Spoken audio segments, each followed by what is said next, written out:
Shut up and sit down.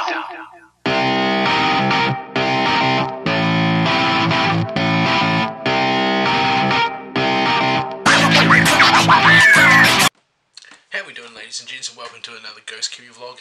In case you don't remember, my name's Tim. So today we're going to talk about types of hauntings. That's right, types of hauntings. So there's two main types. There is the intelligent and the residual hauntings. Some people do also consider shadow figures to be the third type, but I kind of consider them to be like a subcategory of both. But I'll get into that a little bit later. So intelligent hauntings, what are they exactly? It is pretty much an intelligent haunting. Yeah. It's this type of haunting, or type of spirit that would interact with you. So, for example, if you ask it to do something, it'll respond. So, let's just say, you might ask it to tap out a particular sound. And it repeats.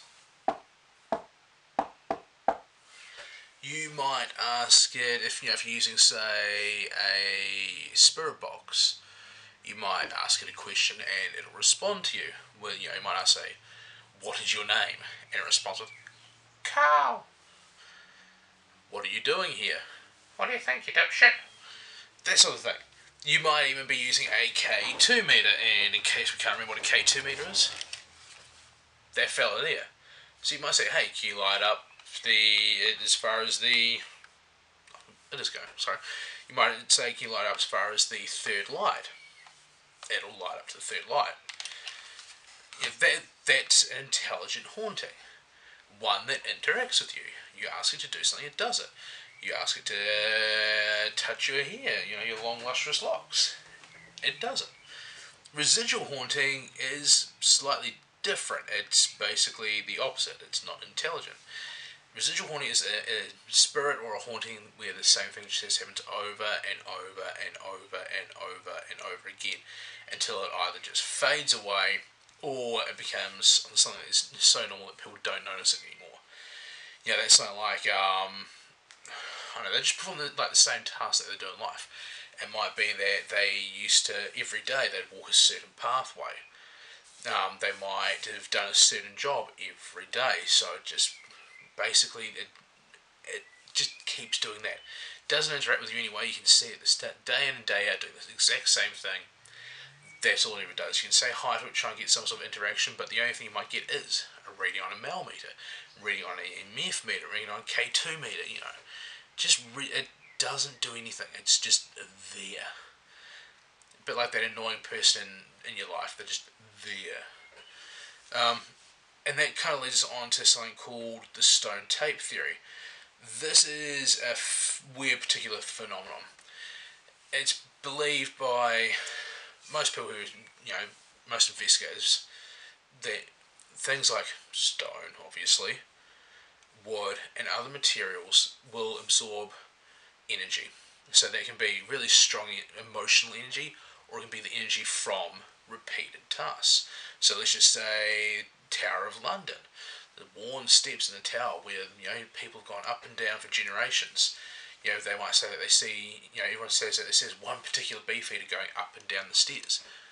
That's stone tape theory. Those stairs have, he was the head guard there for 60 years, and that was his routine. Every day he'd walk up the stairs to the top of town, every day he'd walk back down again. Those stairs have taken on his energy and kept it, and just repeat him going up and down those stairs over and over again for all of eternity. Let's go on to shadow figures. They can, in my experience, they can be both residual and intelligent. Residual is, the shadow figures are the ones that you just see out the corner of your eye. Just that lone person standing out the corner of your eye. You turn to see them, they're not there. That's a shadow figure. They can appear in the same place over and over again, literally just standing there, almost like a silhouette. If they're just standing there doing nothing every time in that same space, that's the residual one, because they're not doing anything, they're not interacting, they're just there. It's just a shadow, like your own shadow. It is just there. On the other hand, you get the intelligent ones. These are the ones that seem to be lurking around you at all times, watching you doing, your day-to-day stuff. There could even be one behind me right now, and I'm not realising it. They are there watching you. They seem to be lurking over you, sometimes, often quite menacing. That's the thing, like, when they have been known to interact with people, it hasn't necessarily been the most positive experience. It's, quite often negative. Something might happen. They see a shadow figure. Next thing they know, they fall down a flight of stairs and break an arm. They saw it, and then it happened. Not like they saw it and it happened at the same time. It was they saw it, and then it happened. And that's we all come across those at some point in our lives. And that kind of leads me on to the whole shadow figure thing. Kind of leads me on to like the holy grail of investigating. The full body apparition. This is a spirit that is seemingly fully formed. It looks solid as I do to you now. They're there. They're in period dress, for example. You might be out on the fields of Gettysburg, and they're walking towards you is a soldier. Full dress uniform. He's ready to go. He has his rifle on his shoulder. He's walking towards you. He gets closer and closer, and he's gone.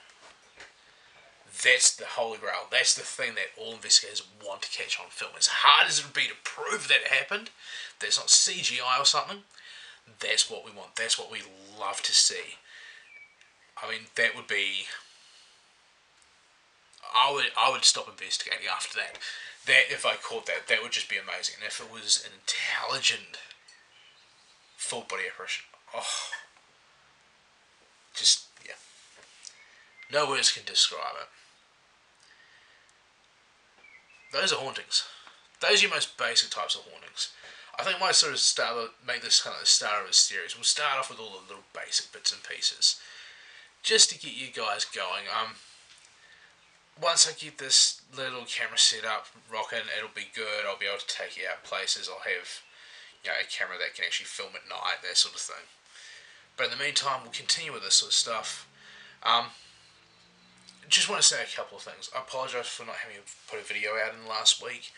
I've been busy with work. I've been busy with stuff around home. It's just been nuts. I did actually film a small video last weekend.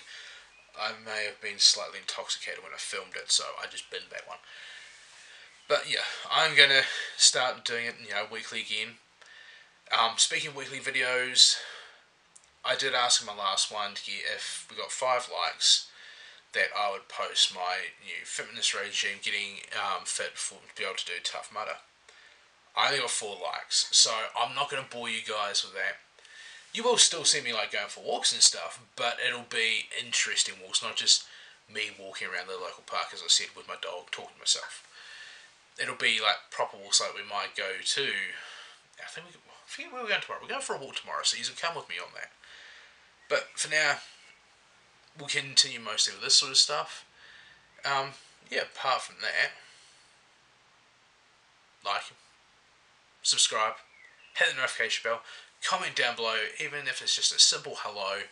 I want to hear from yous. I know yous are watching the videos. I can see the views going up on them. But anyway, for now, thank you very much. Stay safe. We'll see you later.